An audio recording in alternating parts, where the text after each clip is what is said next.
नेपाल में प्रधानमंत्री पुष्प कमल दहल प्रचंड की सरकार बनने के बाद ड्रैगन पूरी तरह से एक्शन में आ गया।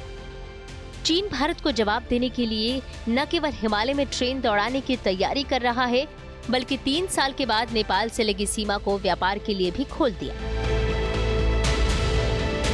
चीन के विशेषज्ञों का एक दल मंगलवार को काठमांडू पहुंचा, जो हिमालय में दोनों देशों के बीच ट्रेन चलाने की संभावना का अध्ययन कर रहा है।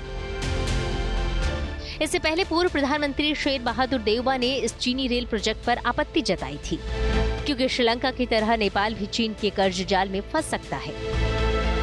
चीनी दूतावास के मुताबिक नेपाल और चीन के बीच ये रेल मार्ग 170 किलोमीटर लंबा हो सकता है, जो तिब्बत के केरुंग कस्बे को नेपाल की राजधानी काठमांडू से जोड़े जाने की योजना है। इस रेल प्रोजेक्ट के जरिए नेपाल को चारों तरफ से जोड़ा जाएगा। फिलहाल अभी तक केवल भारत का नेपाल के साथ व्यापार पर दबदबा है।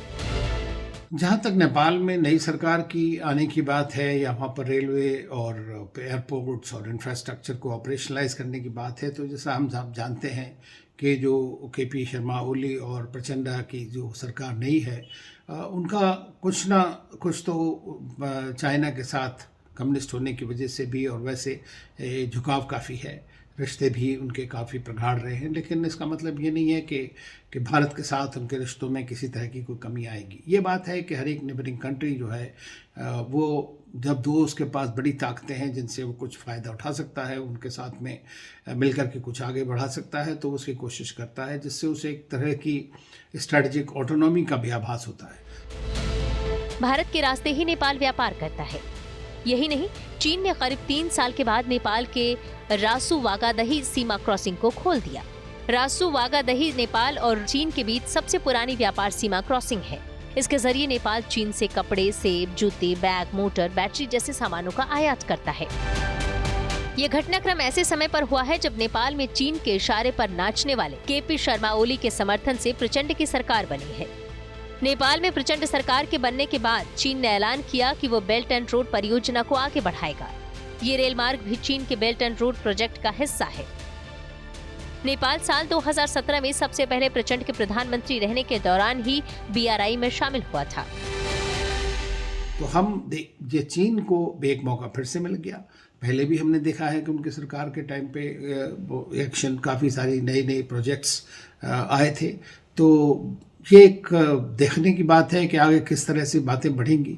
लेकिन ये जो प्रोजेक्ट रेलवे वाला है, रोड्स वाला है, पोर्ट्स हैं या एयरपोर्ट्स की बात है, इंफ्रास्ट्रक्चर की बात है, इसमें कुछ ना कुछ हम देखेंगे कि और ज़्यादा बढ़ाव अब आएगा और उसके लिए भारत को भी सचेत रहना होगा।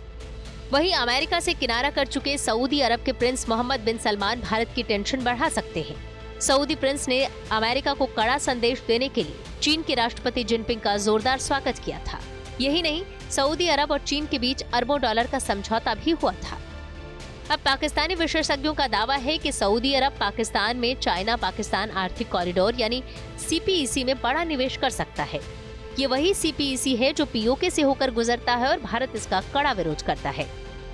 हालांकि पाकिस्तान की कंगाली को देखते हुए सऊदी अरब ने इसका ऐलान नहीं किया है। वहीं सऊदी प्रिंस पिछले दिनों पाकिस्तान जाने वाले थे, लेकिन उनका ये दौरा रद्द हो गया था।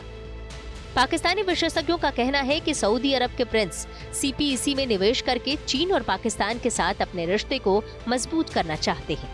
सऊदी प्रिंस चीन के साथ अपने रिश्ते को इसलिए बढ़ा रहे हैं ताकि रक्षा क्षेत्र में अपनी अमेरिका पर निर्भरता को कम किया जा सके।